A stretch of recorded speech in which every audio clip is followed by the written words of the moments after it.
السلام عليكم. walaalayaal kusoo dhawaada barnaamijka sahanka saxan. magacaygu waa Canab, waxaan ka mid ahay qabanqaabiyayaasha barnaamijkan.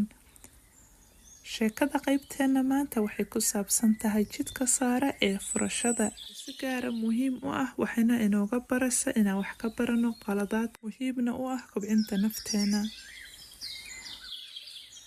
marka hore waxaan mahadcelin gaara u dirayaa walaashay Umu Kaltuum iyo walaalkay Cabdiraxmaan oo qaybtan u maalgeliyay gabdhahooda qaaliga ah Saara iyo habar wadaagteed Maryam.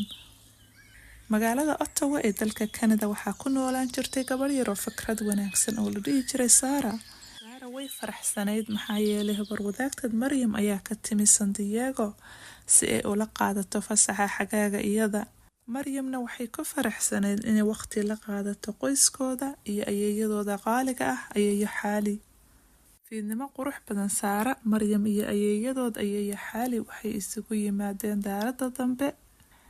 hawada waxaa buuxisay udgoon kasoo baxayay marshmallow la dubayo iyo dhimbiilaha dabka kasoo baxayay.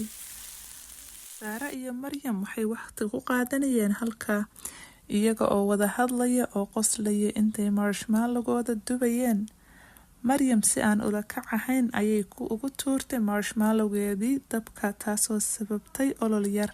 Saara oo dareentay niyad jab ayaa Maryam ku canaanatay taxadar la-aan. Maryam oo murugo iyo xanuun dareentay ayaa si aamusan uga lugaysay dabkii. Saara waxay ogaatay inay si kulul ula hadashay Maryam, waxayna isla markiiba dareentay xanuun iyo culays qalbiga ah iyada oo ka xumaatay murugta kabar wadaagteed ka muuqata. fiidkii oo dhan Saara waxay ka fikiraysay arrintii, waxayna xasuusatay xadiiskii nabigeena nabadgelyo iyo naxariis korkiisa ha ahaatee uu yiri: قال رسول الله صلى الله عليه وسلم اتق الله حيثما كنت وأتبع السيئة الحسنة تمحها وخالق الناس بخلق حسن. maanta raaci wanaag way tirtiraysaaye. Saara waxay go'aansatay inay raali geliso Maryam una muujiso qiimeyn iyo waqtigooda inay qiimeynayso ay isla qaateen. subaxdii xigtay Saara waxay soo toostay waqti hore iyada oo diyaarisay quraac khaas ah, waxayna u samaysay Maryam pancake. markii Maryam ay soo degtay waxay aragtay quraacdii, indhaheeda waxaa buuxiyay iftiin.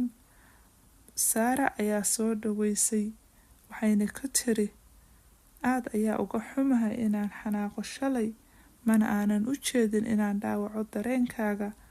waxaan sameeyey quraac si aan u wadaagno, ma isla qaadan karnaa waqti?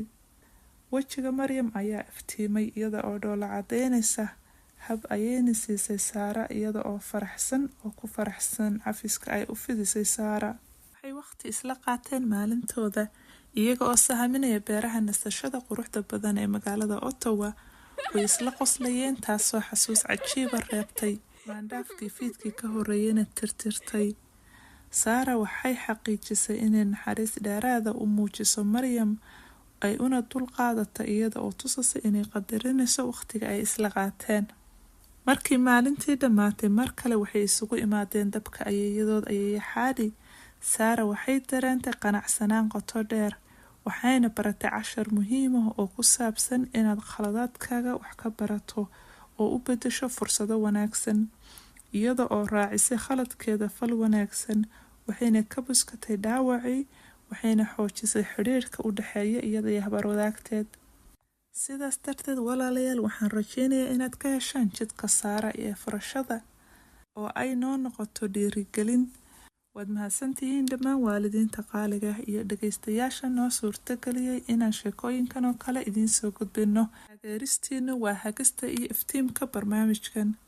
haddii aad ka heshay sheekooyinkan, naga soo biir, waxaadna u hibayn kartaa sheeko ilmahaaga. taageeradiina waxay noo tahay muhiim, waxayna nagu caawinaysaa abuurista sheekooyin aada u xiiso badan. mana samayn kari lahayn sheekooyinkan oo kale idinka la-aantiin. si aad noola wadaagto soo jeedintaada ama aad ula socoto sheekooyinkii ugu dambeeyey, naga soo biir, nagana soo booqo faithfuladventures.com. hana ilaawin inaad naga raacdo barta Instagram-ka, TikTok iyo YouTube si aad u hesho sheekooyin cusub oo xiiso badan.